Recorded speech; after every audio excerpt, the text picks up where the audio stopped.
Hello and welcome to LightBody Radio. I'm your host, Dr. Lara May, and today we have with us Scarlett Seebach. She is a Reiki master, crystal healing specialist, human design reader, and the creator of Astral Reiki, a non-touch, precision-based energy modality performed from the astral body. It is designed to clear interference, retune your energy field, and replenish light. Welcome. Thank you so much for having me. It's great to be here. So let's start with, I want to talk a little bit about all those things, but let's start with discerning the difference between Astral Reiki and then maybe what clients or listeners are most familiar with, which is probably traditional Usui. I know myself, I practice angelic and Kundalini and crystal Reiki. So I'm curious about the astral piece. Sure. So as you're very well aware, then I'm sure the way traditional Reiki works is we're conducting energy, life force energy. It goes from the top of the head down to the tips of your toes and then back up through the heart chakra and out the hands, right? Mm-hmm. So it's going through your entire physical body before it comes out to meet the client. So that energy is not, depending on the practitioner, it may or may not be the cleanest energy the client's ever received. Oh, interesting. That's it. Yeah. I mean, I guess that's true. Yeah.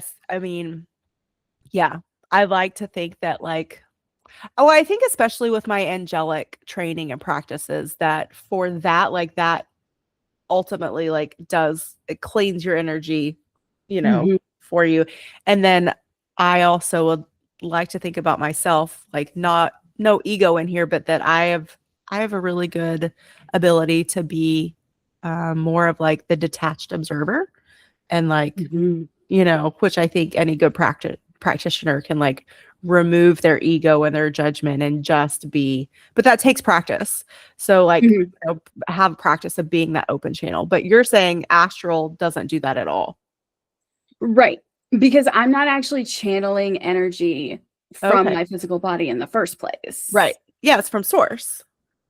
More or less. So what I'm doing is I'm actually taking my soul or my astral body or whatever, I'm removing it from my physical body and taking my astral body over to where my client is and channeling the energy through my astral body and leaving my physical body out of the entire thing. Oh, okay. All right. That makes sense. Cool. And how did you come into this practice and realization for yourself? Well, I actually came up with it while I was in my Reiki 2 class. And they were teaching us distance Reiki. And, you have your partner that you're working with who's obviously somewhere else. And I'm doing the thing, we're channeling the energy. And all I can think the entire time is, this seems so incredibly inefficient. I love it. And I was already a really seasoned astral projector at that point, been doing it for years. Okay. And so I just popped out of my body and I was like, I really think I could just channel energy with this body instead of the physical body. And so I hopped on over to my little test subject person and startled her half to death. And and took a minute to figure out how to do it because, it's a whole different thing.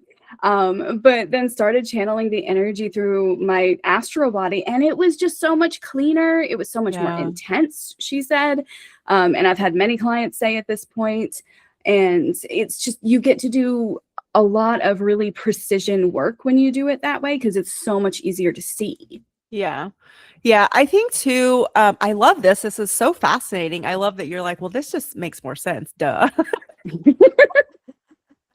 And I guess too, I keep bringing it back to angelic because angelic is also very different from a Sui in that you are essentially taking a step back and again, you're being the open channel for the angelic realm to do the work for you. And so again, it's not like, I'm just the sort of the space holder, not even the vessel, I wouldn't even think is the appropriate term for it. And so like moving through my angelic training and practice is really what opened me up to more channeling. And so have you found too that you said you were already sort of stepping out of your physical body for different energy work. So would you also say that this probably opened you up as more of a channel as well, or how does? Oh yeah, Yeah. absolutely. There are times, and I work with angels and aliens and all the things, sure. Yeah. Gods and goddesses, all the things. But Right.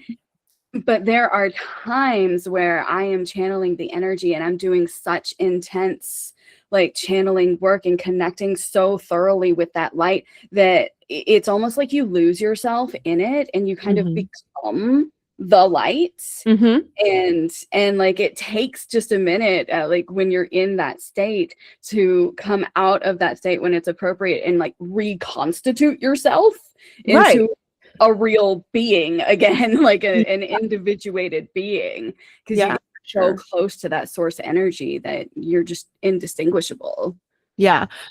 Within like when we're in the angelic Reiki space and we're taking people through the attunements, part of that process is actually guiding the receiver out of their body and traveling into the galactic and the angelic realm so that they get used to that feeling.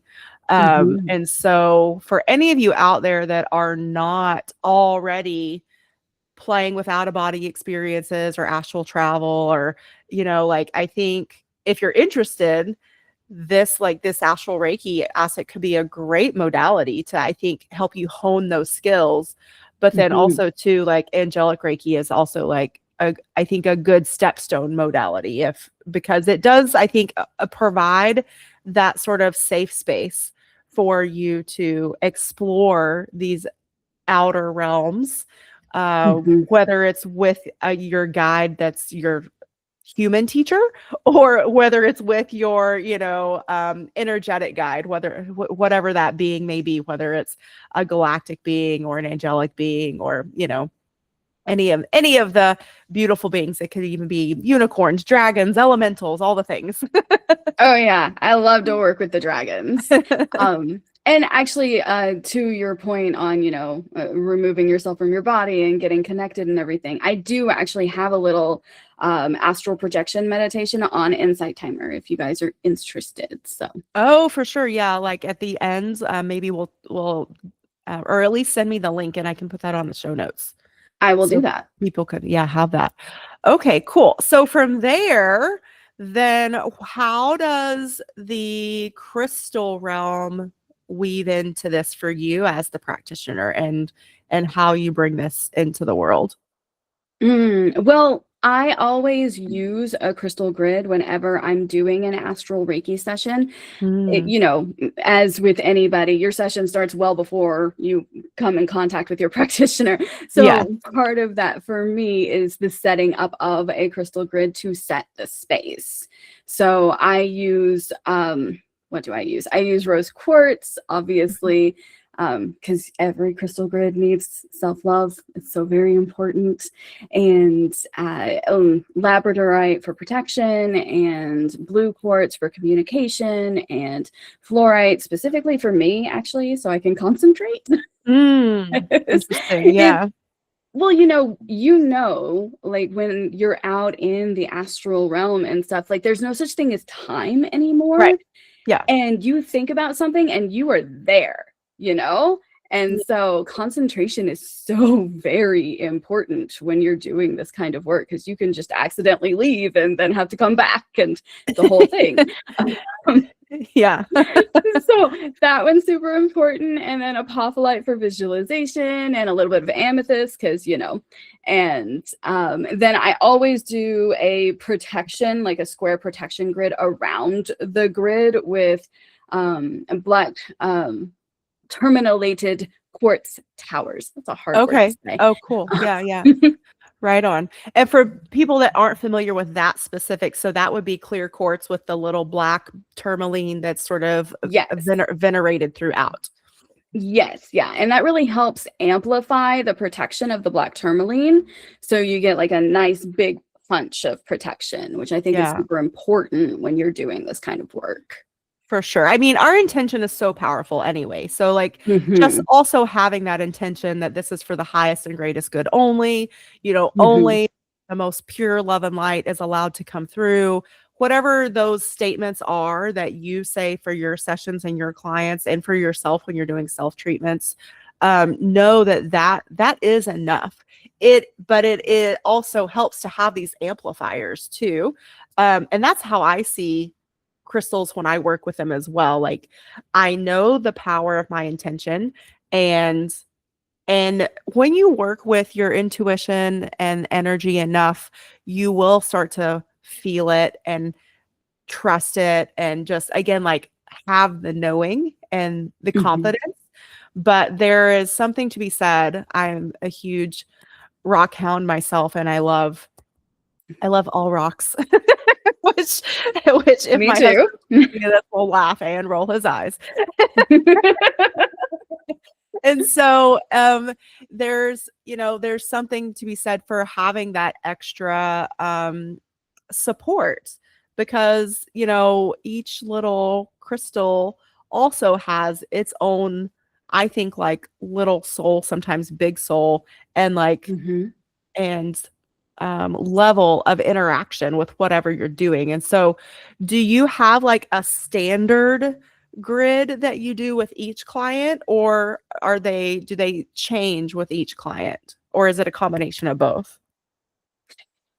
So I have a fairly standard grid for my astral Reiki sessions. Okay. Now, for pretty much any other service that my client wants, that's going to vary, and it's kind of very intuitively led. Just to fit whatever the situation is. But that astral Reiki one, like it's been honed over a couple of years now to just make sure that it serves all the purposes that I need it to serve in any given situation. So I may not always draw on all of the stuff that's in it, but it's available. Right. And again, like as you're laying it out and putting it together, your intention is actually anchoring in like that specific concentration piece that you mentioned with the fluorite, or the specific like expanded layer of protection from that tourmalated crystal quartz, or whatever it is. So so I think it's important for people to understand that these are not just it's not just aesthetics. It's not there for, to be pretty. Like, yes, it's beautiful and it is pretty. But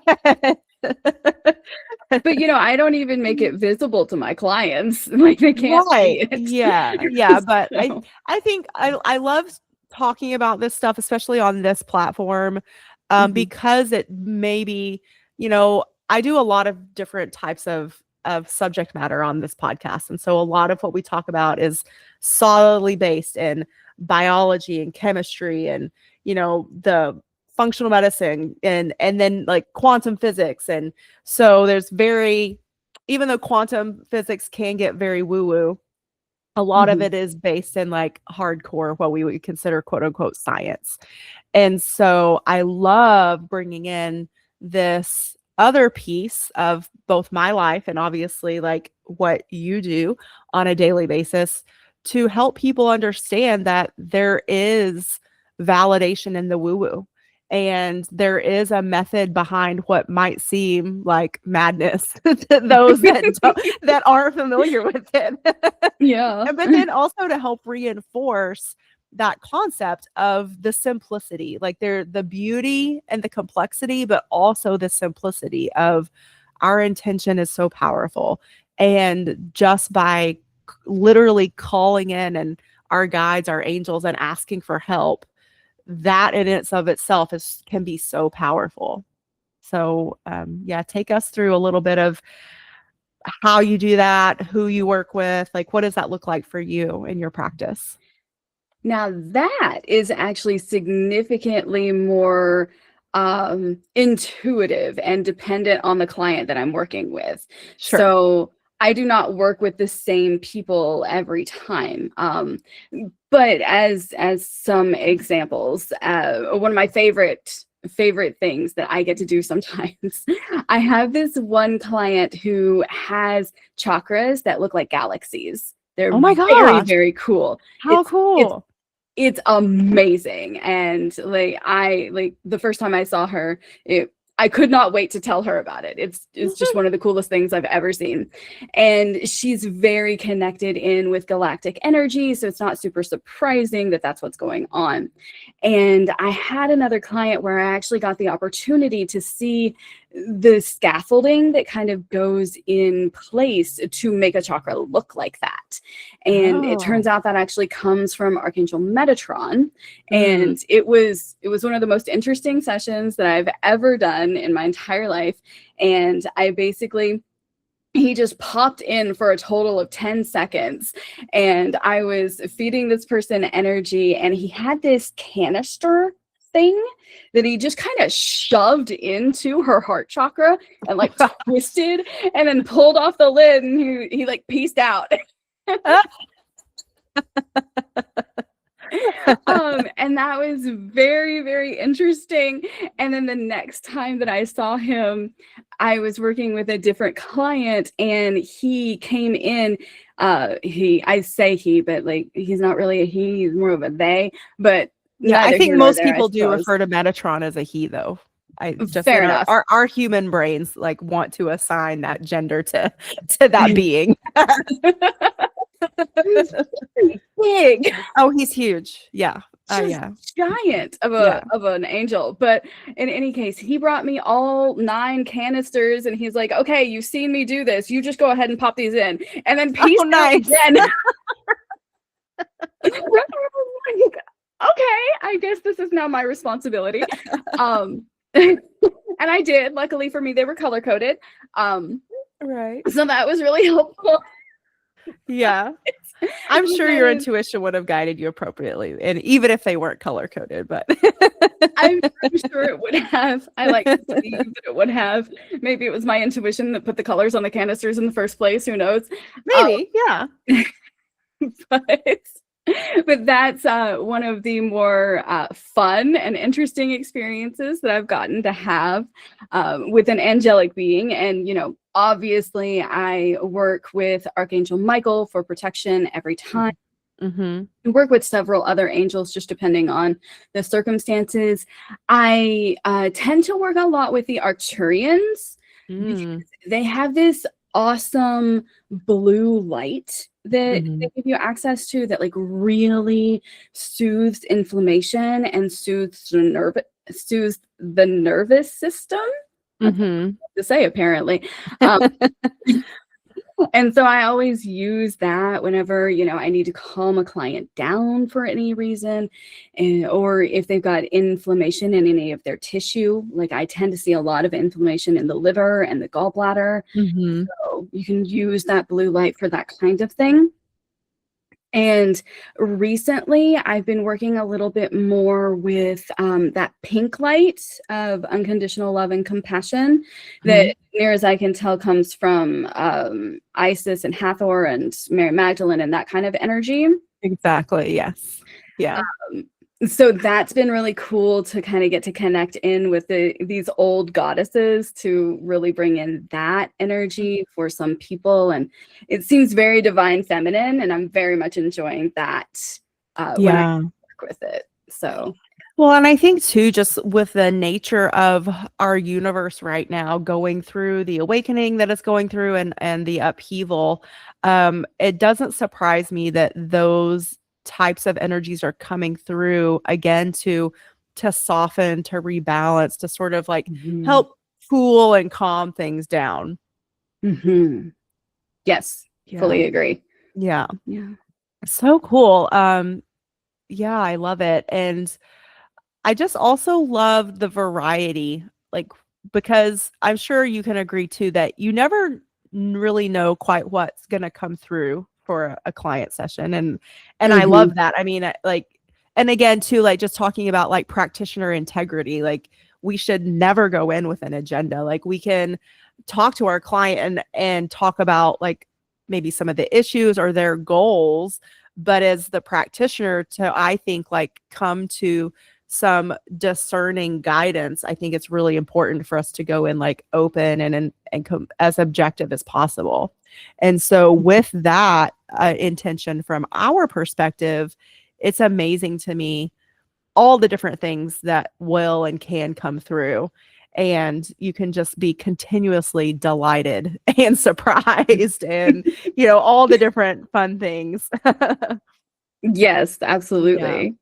Do you have any like fun little stories of like different things that have come through that have surprised you? I love the Metatron story too, by the way. That is perhaps the most dramatic thing that has come through that is like very surprising, but also very positive. That was a really fun experience for me overall. I've really enjoyed working with this one client who she had a problem with her knee of all things. And she's a doctor actually, or no, not a doctor. Sorry. A physician's assistant. So she knows a lot of doctors, but it isn't one herself. Sure. And so, but I was also familiar with the human anatomy very intimately. Yes. And right. And so and she had her knee checked out multiple times, trying to figure out what was going on with it, but there was nothing that was really coming through as something that was actually wrong. So she came to me and we actually ended up going to her past life in Lemuria. And that was a really interesting experience because, you know, when you think of Lemuria, you usually think like mermaids and beaches and swimming, and everybody's in, I don't know, grass skirts and they're dancing and like very happy times, right? This woman was a scientist in Lemuria, which is just weird. but apparently they had those. Yeah, I mean, I would say probably, yeah, that makes sense to me. Yeah. I think again because of their connection with the crystals and the crystalline caves and how they used crystals for resonance and sound and all that stuff too, right? Yeah, I think so. Though the way that she was conducting science, it was very clear that they did not like it. She was somewhat ostracized from her community. And she had a science experiment, and she was a man in this past life, but she had a science experiment like blow up or something. And that injured his knee. And there was like so much drama and trauma and guilt that came along with this particular injury. And, you know, he had already been ostracized by his community. So he was already feeling a little guilty. And so to have this injury on top of it, it really carried forth into her present life. So what we did was we brought this guy forward and kind of, you know, healed the injury for the first place and kind of worked on the guilt as a part of this whole thing because, you know, it was such a major part of the issue, and severed the need for the guilt to carry forth. And now she tells me that her knee is perfectly fine and it's like it never happened in the first place. Oh, good. So, yeah. Yes. Yeah. I mean, it's so true that, you know, that past lives can be stored in our physical body. Absolutely. And so again, there's a variety of modalities out there for, you know, if you're having a chronic condition and you're open and, you know, then it's worth a shot because why live with something that's painful? You know, like we don't have to, we can choose. I think that's one of all of our soul lessons and contracts as being human is like really stepping into the power of choice and that sovereignty and autonomy. And so the longer I live this life, the more I realize that that's true in literally everything. And so if there's anything that we are unhappy with in our lives, we can choose something different, and we can, and this is, it's funny as I hear myself saying this, it's, we also live our lessons for ourselves, right? So, I'm Yes. hearing my higher self and my angels go, yeah, why didn't you take your own advice?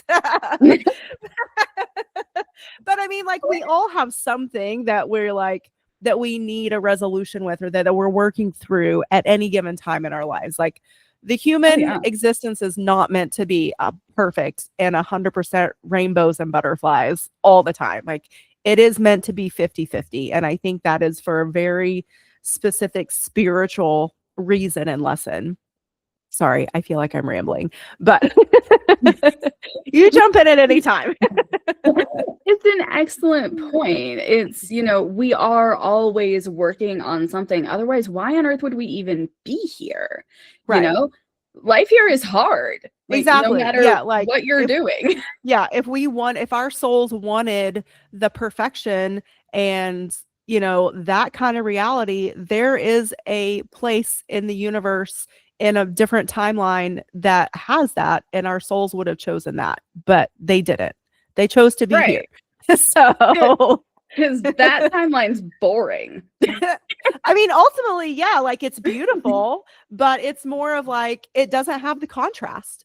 And the Mhm. contrast is what's exciting. And that's what souls really, are looking for. One of my modalities is QHHT, quantum healing hypnosis technique, that's Mhm. taught in the style of Dolores Cannon. But one of the things that I found, like, her structure is super helpful, and it is like the foundation to facilitate the sessions for sure. However, I can't tell you how many times with different client experiences that I have needed to bring in angels of protection or Mhm. different energies of transmutation to help clients not only like guide them through the past life, but then Mhm. use that energy to help transmute what is being held in their physical body in some way, shape, or form, whether Mhm. that's the repetition of certain patterns, or maybe, like you said, it's the knee problem or the heart problem, like, like whatever physical manifestation. So how have you seen that come up through? I'm sure you see that a lot too, like with people like having these physical manifestations or like repetitive relationship patterns that are linked to something that's not of this world necessarily. Absolutely.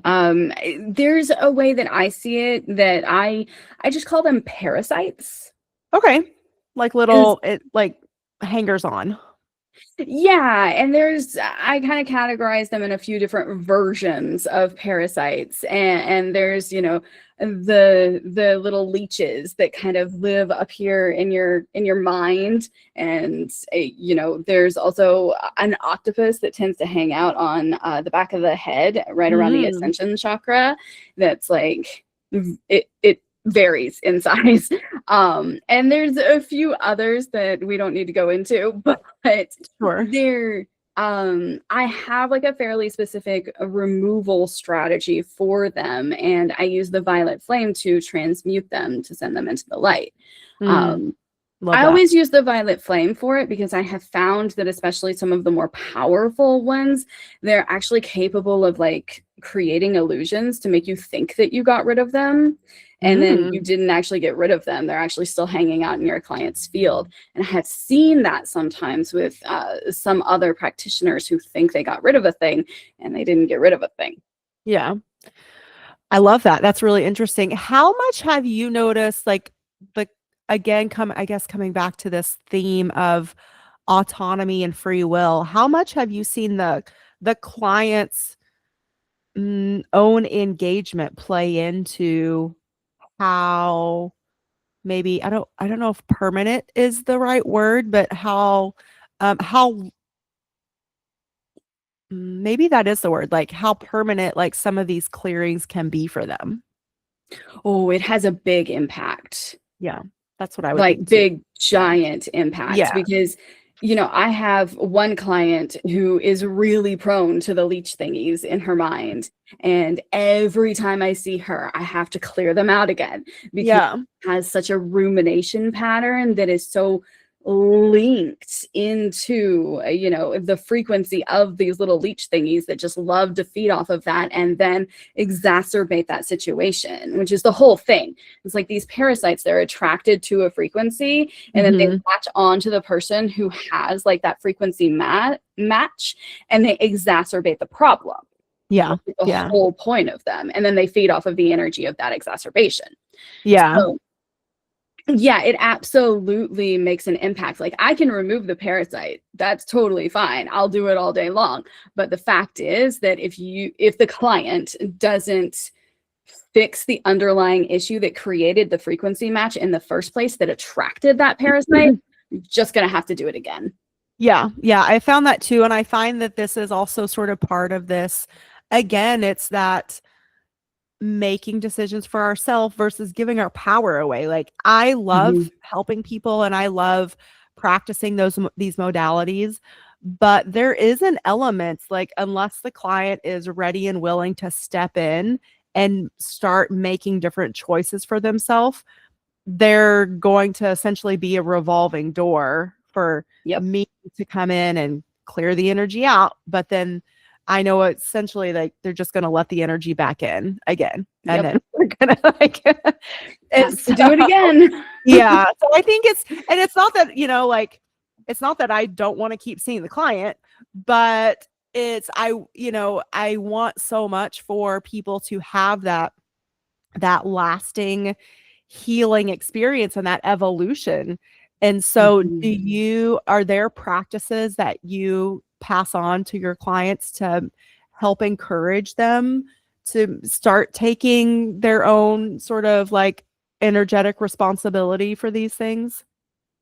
Yes. It depends on the client, what for sure, I like tend to where they're recommend. ready. Yeah. Where their readiness is. And like, I'm actually super proud of my client with the leech problem. I did a session on her just a couple of weeks ago and nothing. And it was the first time I hadn't seen a single one. And we've been working for a really long time on mindfulness and meditation and forgiving yourself for your thoughts. And like, that was the thing for her. It wasn't necessarily that she was having positive and negative thoughts. It was whenever she had a negative thought, she would not forgive herself for having the negative thought. She would spiral about the negative thought. And so I think so many people do that. Yeah. And so really working on self-forgiveness, it's like, oh, well, that wasn't very nice, but that's okay. I forgive myself for not being kind to myself. And I'm going to move forward and do better in the next moment. Yeah. Like, because now I have the awareness. And so the next time it comes up, I can hopefully, like self-arrest, make it stop. Or at least be like, okay, I see you. And it's like one of the things I was taught in my life coaching certification many years ago was that our minds with the thoughts is like an uncontrolled 2-year-old running around, wreaking havoc, being crazy, but not doing it out of malice. Just that is the nature of that, like a hyper chaotic 2-year-old. And that is the nature of our monkey minds. And it just is what it is. And so I think also too, when we can see it like that, then we're also more able to bestow upon ourselves that self-compassion, that self-forgiveness, that again, that more of objective detachment instead of the self-judgment and like the beating up on ourselves and that cycle that we get into, which I think is also conditioned. I think we're taught that. Not only, through childhood, but through a variety of societal and religious mechanisms. But so it does take some unlearning, and it takes an intention and awareness to do and start and maintain that practice. So yeah, for sure, kudos to that client and to you for help holding space and being patient and again having that unconditional love, to, you know, provide that safe space for them to evolve through that as well. That's, I think, is so powerful. Oh, thank you. I'm Oh, very proud of her. Like, she's yeah. having one breakthrough after another right now, and it's so cool to actually see it all kind of culminate. It's awesome. I'm really proud.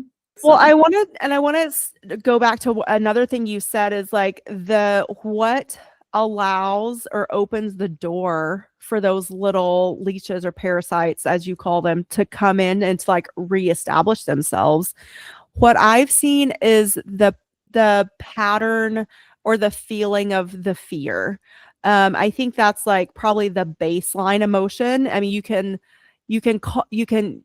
have a myriad of other what we would label negative emotions, but really what I've seen is that the fear allows in, and then like it attaches. So whether you want to label it like sort of like from the animal kingdom, like you have done, others like to just call them like maybe like little gremlins or goblins, or, you know, little like demons or whatever, like whatever you want to label it. It's that opening. I think that's that we go back to. That's that fear cycle that we kind of can keep ourselves in, versus getting out of that. And again, being able to release that and or not attach ourselves to it. What have you found with that in terms of like, how do we sort of break that habit of attaching ourselves to the fear cycle? Or however you want to, whatever your experiences have been with that. Well, I think you're right as far as fear. I think there are other things too. Like I have seen hate come up on more than one occasion. Ooh, yeah, that's a good one. But if we're talking specifically about fear, the way that I would handle that actually depends very much on their human design. Because some people have a defined spleen or an undefined spleen. And so the way that you handle and process fear is going to depend very much on whether that spleen of yours is defined or undefined. Ooh, okay. So we haven't talked about your human design practice yet. Okay. So how does that factor in? Do you do a human design chart? I mean, I assume, is that the word, the appropriate word, like chart, like an astro chart, but this is a human design chart? Yes. Okay. Do you do one of those for everyone just so you also have that deeper understanding, or is that separate from these other? It depends on whether or not the client gives me their birth information. Okay. I definitely have a spot in my form for them to give me their birth information. And if they give it to me, I absolutely run their chart. It gives me so much baseline information to work with. And I use it, like, especially when I'm first starting out with a client, I use it to kind of help gauge how much energy sensitivity that person's going to have and how much energy they can take. So like, if we're talking about a self-projected projector, and I'm going to say a lot of words here for a second, but that kind of person is going to have a lot of openness in their chart. And that tends to lend itself to a lot more energy sensitivity. So for that kind of person, I'm going to go like low and slow on the energy and kind of work on building things up over time and really gauging whether or not they can handle the level of energy that they are receiving, so I don't overload the system. So I tend to treat that kind of person with a lot of care, a lot of attention, and like a lot of focus just to make sure that they're okay. Now, of course, I do that with all of my clients, but for someone like that, it's like I'm very aware and on the lookout for energy overload. Now, if I'm working with someone like a manifesting generator who tends to have a lot more definition in their chart, they tend to be a lot less energy sensitive. So I know that I don't have to be, I don't want to say as careful because that's not the right word, but like I don't have to hold back as much. Right. They can take the intensity because they're used to running more energy through their body in general. So they need more energy to function in the first place. And so you don't really have to hold back when it comes to giving energy to this person. They can absolutely handle it. Yeah. So you kind of have to watch out for other things with a manifesting generator, but overall, energy sensitivity is not usually one of them. Okay. So cool. That's one of the main ways that I incorporate human design into astral Reiki. Yeah. And then do you also just like do human design in and of itself as a singular modality for people that are interested in that as well? Yes. Yeah. I actually have several different readings that you can get. There's a financial one, a foundational one, and then there's like a really big one that's like an integration journey. It's like 7 different readings that goes like really, really deep into your human design. It's very much for like if you want to completely nerd out on the whole thing. So. Yeah, I've just been dabbling and like trying to explore it. And it's one of those things to me, it's much like astrological charts too, that this seems so complicated that it actually is a little intimidating. So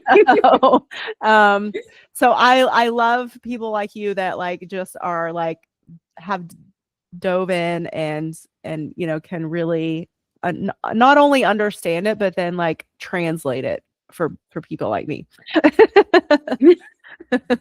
Yeah, I'm going to be coming out with a class sometime later this year that's like very specifically on how on earth do you even read this thing? Yeah.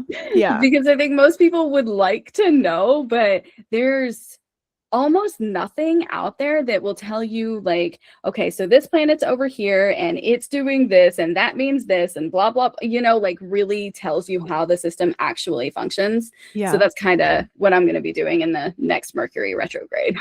Ah, cool. I love that. I'm sure it's very appropriate that you chose that specific time for it as well. I love to teach in Mercury retrogrades. I think it's ideal. Oh, say more about that. So when you're in a Mercury retrograde, you know, there's a bit of an issue with communication overall. So like you historically, so there's this real opportunity to emphasize clarity in a really serious kind of way. And I find that people are significantly more open to asking questions during a Mercury retrograde to get clarification on anything that they don't understand. Oh, I love that. It's like you can blame the Mercury retrograde. You're not stupid. Mercury's in retrograde. Yeah. You know? Yeah. I mean, I love that. So we are currently in Mercury retrograde, aren't we? Yes. I'm actually doing crystal classes in a couple of weeks. Okay, cool.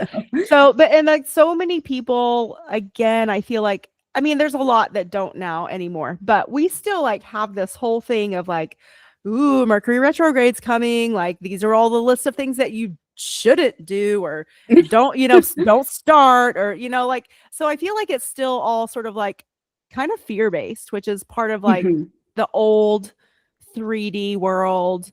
I think that's part of like Piscean era stuff versus instead of like the way you're approaching it, which is like, this is energy that we can and should work with. It's just a matter of, it's almost like kind of like shadow work, like embracing it for what it is and really letting that, whatever it is, shine its light for that understanding and that whole journey that goes into that too. Sorry, vague. But true, you know? Because there's just such a huge thing around the Mercury retrograde that we all think it's just like this horrible time. But I mean, I've been teaching in Mercury retrogrades for years, and it's amazing the things that come up that just wouldn't if we weren't in one. And so I think it's actually really powerful because of the way that it encourages clarity. Yeah. And I mean, I think it also like reinforces the whole concept of, again, the power of our intention and our expectation. Like, what are we expecting out of this time? If we're expecting the tech issues, the communication breakdown, all the different things that they say, then that's what we're going to see. But if we come at it from like like your perspective, that there's all this opportunity, and then that's really what's going to open up for us. And I love that. And so again, like what a big, huge lesson for all of us to have the power to shift that perspective, to shift the choice of our thoughts about something. Again, like it's still coming back to that autonomy of choice, that we even have the choice with our thoughts and our expectations. We absolutely do. Yeah. Cool. Yeah. What else have we not talked about yet? So I think we've touched a little bit on everything, but what is more, like, do we want to move into like where to send people for your services and your readings, or is there more that we haven't talked about that you want to bring into the conversation? Could we talk about splenic fear processing for a minute? Yeah, for sure. Okay. Because I don't know anything about that. So for sure. Okay. Because I went off on a tangent about how human design works with Astral Reiki, but I really would love to talk about how the spleen processes fear, depending on whether it's defined or undefined. Okay. Okay. So I have an undefined spleen, and I went through like this big journey with my undefined spleen a couple of years ago. And the spleen really is where you process fear very specifically. And so with an undefined spleen, we are not actually made to feel fear at all. Like any fear that we feel has come from someone else. That's interesting. So it's someone else's fear? Yeah. It's always so somebody else's fear. Empathically sort of absorbed it. Oh, yes, okay. Exactly. I need to make a note to like look and see what's my spleen. Okay, keep going. So basically for me, whenever I feel any fear about anything at all, I go on a very different journey than someone with a defined spleen would go on. Okay. So like I'm going, okay, who gave this fear to me? Where did this fear come from? Why is it here? What do I need to do to remove it? That kind of thing. And so since this fear is not mine, it's never been mine, I'm just holding on to it for somebody else. Yeah. Yeah. Why do we do that? Well, because we don't know how to not do that. Right. Again, another like soul lesson, I think, for this life. Yes. So I go on this process of like making the fear physical in my head. It's like we move that fear out and through my hands, and it's just like, okay, now this fear is a beach ball, let's just say. Yeah. And so I'm holding this beach ball and going, I don't really want this beach ball anymore. I really appreciate what the person was trying to do in order to give me this beach ball. Like, I know that it came from a place of love. It came from a place of protection, but this does not work for me. So I'm going to give this back now. And then I just kind of drop it. And then so you don't necessarily give it back to like a certain angel or guide or anything. No. You just like let it dissipate into the ethers. Pretty much. Yeah. Because it's not like, yes, I've been holding it, but ultimately it belongs to the earth. Right. It's not yours. It's not mine. Yeah. It's not necessarily even the person who gave it to me anymore, because it was a gift. That's interesting. Okay. So I don't want to return it to sender. It was given to me very probably in love. Okay. And this is different for defined spleens. This is not necessarily true for defined spleens, but like defined spleens are constantly going around trying to make sure that undefined spleens don't do something stupid. And that's interesting. Because we don't have sense enough to be afraid. Which one am I? And so it's like I just let it go, and it's like we're not returning to sender because we don't want to return a gift, but we also don't want to keep it anymore, so we're just letting it go. Okay, beautiful. Yeah, and that's just kind of how you deal with it as a person with an undefined spleen. Okay. Now, what about on the opposite end of the coin? Yes. So with a defined spleen, that process looks a little different. We're still looking for the origin of the fear, you know. We're still figuring out where that came from, who gave it to us, if anyone did, or if it's from a learned experience. It's like, you know, maybe I'm afraid of ladders because, you know, I fell off of a ladder and it hurt. there can be legitimate reasons to have this fear. And for defined spleens, a certain amount of fear is actually healthy. Like, it's supposed to be there. It's a protective mechanism. It keeps you alive, you Right. know? Yeah. And it helps you make sure that the undefined spleens stay alive too, which, thank you if you are one. Right. Because we sometimes don't have any spleens. Funny. Or fear. Yeah. So you kind of have to interrogate whether or not this fear is valid. And it's like, you know, do I fear falling off of a cliff for a good reason? Like, Right. is that going to kill me? Is that fear warranted? If it is, then we may want to ease it a little bit. Like, you know, are we staying 50 feet away from the cliff, or is it only like 5 feet away from the cliff? You know, and it's like, figure out what is within reason.